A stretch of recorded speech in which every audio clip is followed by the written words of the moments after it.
Welcome back to my YouTube channel Old Coins Value, where we explore the forgotten history, the hidden secrets, and the true value of the coins that have passed through the hands of millions. Today we are diving deep into the fascinating world of the 1985 One Dime coin, a small yet powerful piece of American numismatic history. This journey will take us back through time, exploring the origins of the Roosevelt Dime, the events surrounding its creation, its evolution through decades, and its specific 1985 mintage that continues to spark interest among collectors, historians, and everyday Americans alike. The 1985 One Dime coin is part of a much larger narrative that begins during one of the most challenging periods in American history, the Great Depression, and the years leading into World War II. But to truly understand the significance of this coin, we must first explore the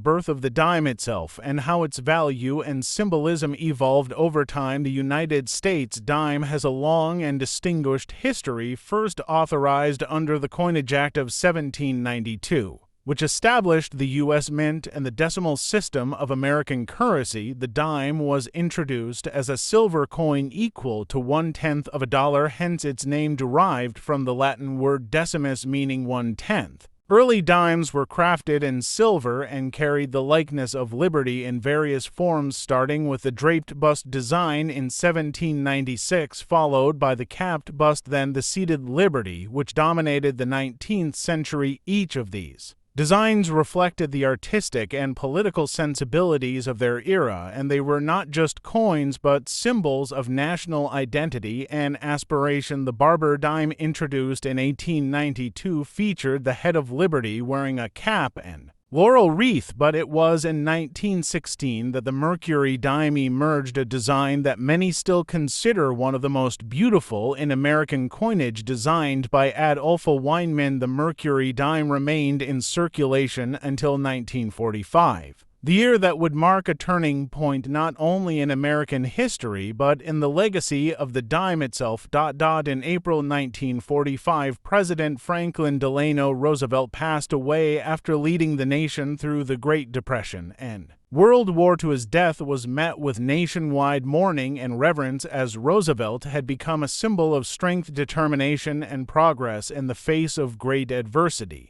Because of his tireless efforts to lead the country through war and economic collapse, and due to his personal battle with polio, Roosevelt became an icon not just of politics but of human perseverance. The decision was made almost immediately after his death to honor him on the dime, given his strong association with the March of Dimes, an organization dedicated to combating polio, which he himself had helped to found. This connection made the dime the perfect denomination to bear his image. The Roosevelt Dime was introduced in 1946, just 1 year after Roosevelt's death. The coin featured a left-facing portrait of the late president on the obverse, designed by John Arsenic, who was the chief engraver of the United States Mint at the time. The reverse showed a torch symbolizing liberty, flanked by an olive branch representing peace and an oak branch for strength and independence. The mottos "In God We Trust" and "E Pluribus Unum" were included to reaffirm the national values. The design remained relatively unchanged for decades, becoming one of the most stable and recognized pieces of American currency. Moving forward to the year 1985, we find ourselves in a time of political transition, economic growth, and technological innovation. Ronald Reagan was president. The Cold War was still ongoing, and the digital revolution was beginning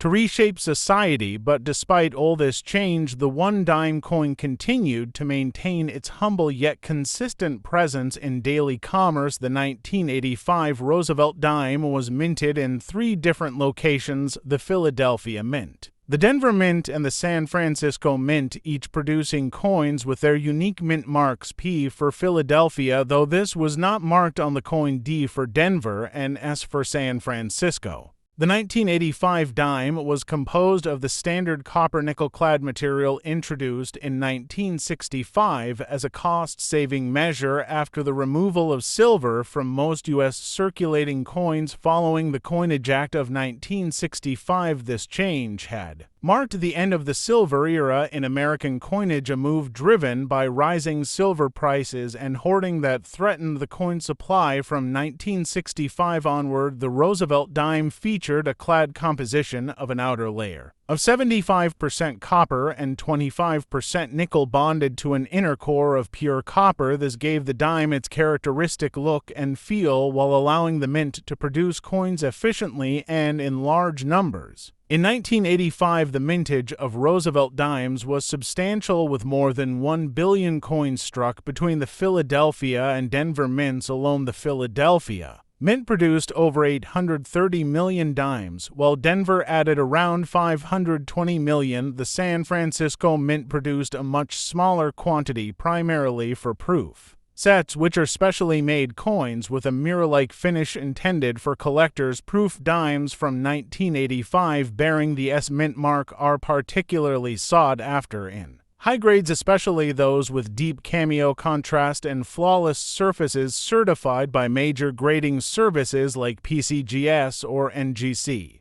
Now let us explore the collectible aspects of the 1985 dime. While the coin is relatively common in circulation, and even in uncirculated conditions, certain varieties and errors from that year have attracted the attention of numismatists over time. Some examples include off-center strikes, double dies, repunched mint marks, and planchet errors, which can increase a coin's value significantly depending on rarity and condition. There are also high-grade business strikes that command premium prices, especially those that achieve MS6, 7, or higher from professional grading companies. Finding such coins often requires searching through rolls, bags, or mint sets with a keen eye and a solid understanding of strike quality, luster, and contact marks. Beyond the technical aspects of the coin, we must also consider the cultural and symbolic significance of the 1985 dime. In American society, coins are not merely units of money, they are historical documents, tiny pieces of art, and tools of national memory. The Roosevelt dime in particular reminds us of a period when America stood strong in the face of adversity and emerged as a world leader. It is a tribute to a president who redefined the role of government in the lives of citizens, who faced polio with courage and who left an indelible mark on the 20th century. In our modern age, the dime remains in circulation, though its purchasing power has diminished considerably due to inflation. What could once buy a loaf of bread or a ride on a streetcar now holds little economic power, yet the coin still retains its place in the pocket change of millions, a silent witness to generations of change, war, peace, and progress. Collectors today value the 1985 One Dime coin not just for its potential monetary worth, but for its place in a story that stretches across centuries, from the founding of the mint to the social changes of the 1980s to the ongoing relevance of Roosevelt's legacy. It is a coin that invites us to look deeper, to appreciate the people and events that shaped its creation, and to hold in our hands a piece of history that continues to circulate among us. So, whether you are a seasoned collector, a history enthusiast, or someone who just found an old dime in your drawer and wondered where it came from, this video is for you. We are going to examine every detail of the 1985 Roosevelt dime, its design, its minting, its errors, its variations, and its value in today's market. We will look at the political backdrop of the 1980s, the evolution of American coinage, and the lasting influence of Franklin Roosevelt on American money. Stay tuned as we break down the coin under magnification, explore mint set comparisons, unbox original 1985 proof sets, and even search through circulated rolls for hidden gems, all while uncovering stories, facts, and insights that will help you appreciate this small but mighty piece of metal like never before.